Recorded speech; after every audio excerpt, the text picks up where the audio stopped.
de soumission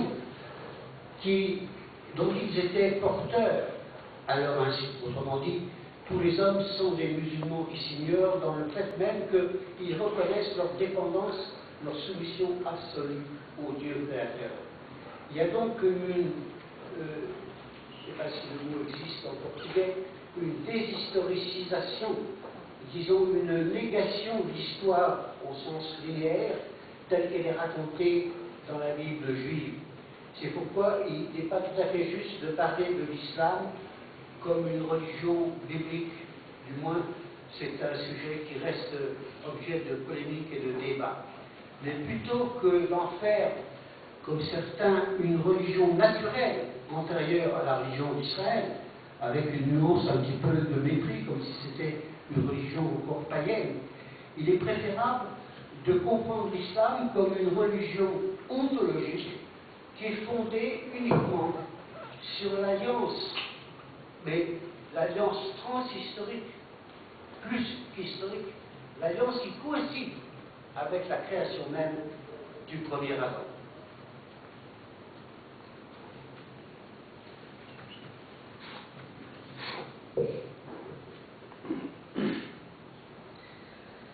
Uma última palavra então sobre o Corão, a palavra de Deus feita livro e não carne. A revelação é feita a Maomé. Eles mencionam o fato de que em francês se fala Maomé, mas que tem se dado preferência a Mohammed, para fazer alusão ao nome original. Bom, o Corão não tem relação com uma história que tenha Deus como um agente. Então existe aí um milagre pelo qual Deus fez ditar o Corão pelo arcanjo Gabriel ao profeta. Não é uma nova revelação em relação às outras revelações. Abraão, Jesus, Moisés, todos transmitiram a mesma mensagem sobre a unicidade de Deus. Seriam todos aí muçulmanos, fariam parte do Islã, no sentido em que são todos completamente submissos a um Deus único e portadores de sua mensagem. Todos reconhecem submissão absoluta ao Deus Criador. Ele fala de uma palavra que nem ele nem eu sabemos se existe em português. Seria uma deshistorização. Deshistorização ou deshistoricização seria uma negação da história como ela é contada na Bíblia judaica. É um assunto polêmico, então, chega a ser polêmico chamarmos o islamismo de religião bíblica. É uma religião que muitas vezes acaba sendo desprezada como religião pagã, compreendida como religião ontológica, fundada em uma aliança que não é só histórica, como transhistórica, e que coincide com a primeira criação. Bien, je termine. Selon la problématique de l'islam, l'auteur du Coran, c'est Dieu lui-même. Et Mohammed n'est qu'un transmetteur.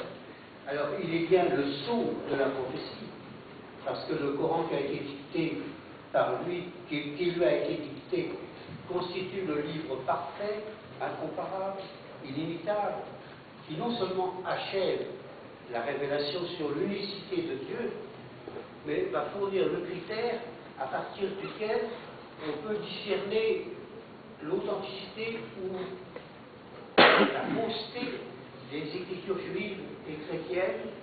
Autrement dit, c'est le Coran qui va devenir le critère de discernement entre l'authenticité des écritures juives et des écritures chrétiennes. Car pour l'islam, ils estiment que, surtout évidemment dans le cas du Nouveau Testament, le Nouveau Testament est une falsification du message de Jésus, puisque en particulier ce Nouveau Testament chrétien n'annonce pas celui qui doit venir comme le nouveau prophète, à savoir Mohammed, et vous savez que l'islam identifie ce que nous appelons l'Esprit Saint, l'avocat, avec le personnage même de Mohammed qui survient 7 siècles après Jésus. Il y a donc l'idée que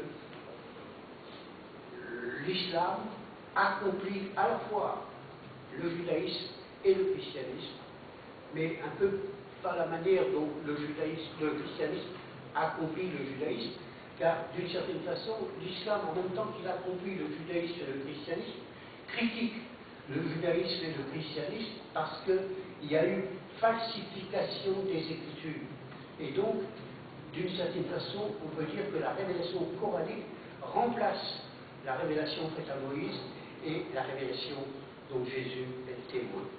Mais il y a cependant cette idée très profonde que s'il est vrai que Mohammed est le sceau de la prophétie, donc le dernier des prophètes, il n'empêche que Jésus est, lui, le sceau de la sainteté, et en ce sens-là, il est plus grand que Mohammed, parce que Mohammed procède par génération humaine, tandis que l'islam est tout à fait d'accord pour reconnaître que Jésus procède de l'esprit même de Dieu, et l'islam est très soucieux d'insister sur la conception virginale de Jésus en Marie.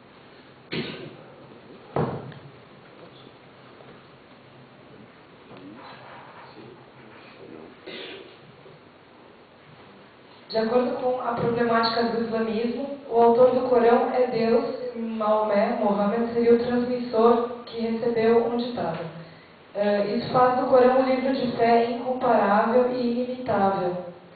São fornecidos aí os critérios a partir dos quais é identificada uma certa falsidade das escrituras cristãs e judaicas por parte do islamismo, ou a autenticidade das mesmas. Isso quer dizer que para o islamismo, principalmente no que diz respeito ao Novo Testamento, existe uma falsificação da mensagem de Jesus. Então existe uma ideia aí de que o islamismo abrange a fé das duas outras religiões, porque critica-as como falsificadoras de escrituras. Sendo assim, sob esse ponto de vista, a revelação corânica substitui as duas outras. Mesmo assim, Jesus seria para eles o selo da santidade. Jesus seria, então, sob esse ponto de vista, maior que Maomé. O islamismo toma o cuidado também de insistir sobre a concepção virginal de Jesus.